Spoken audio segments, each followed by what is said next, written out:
बिस्मिल्लाहिर्रहमानिर्रहीम, अस्सलामु अलैकुम। This is advocate Syeda Kashmala, founder Ain foundation.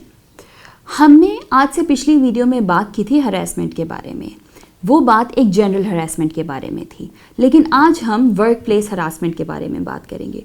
Pakistan में वर्क प्लेस हरासमेंट का कानून 2010 में नाफिज किया गया और उसके बाद से ये अपने अंदर बहुत सी तरमीमात भी ला चुका है। पहले इसके अंदर कुछ जगहें डिफ़ाइन नहीं थी कि कौन सी चीज़ों को वर्क प्लेस हरासमेंट के अंदर लाया जा सकता है, लेकिन अब इसको भी डिफ़ाइन कर दिया गया है।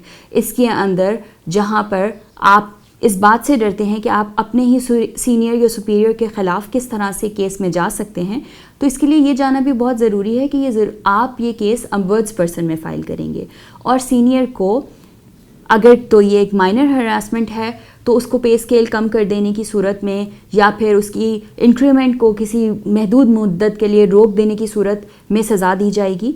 अगर ये एक मेजर हरासमेंट है तो इसमें उसको उसके अहदे से फ़ारिग भी किया जा सकता है, उसको डिमोट किया जा सकता है और इसमें मुख्तलिफ़ सज़ाएँ हैं जो कि उस शख्स को हासिल होंगी। सो अपने इस हक़ को ज़ाया ना होने दें।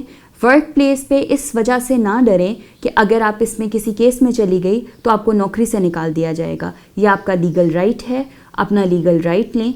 और अगर आप इस हवाले से किसी भी मज़ीद रहनुमाई की ज़रूरतमंद हैं तो हमसे रब्ता करें। अगर आप इस हवाले से केस दर्ज करना चाहती हैं तो भी हमसे रब्ता करें।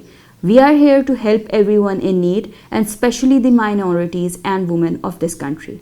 Thank you so much.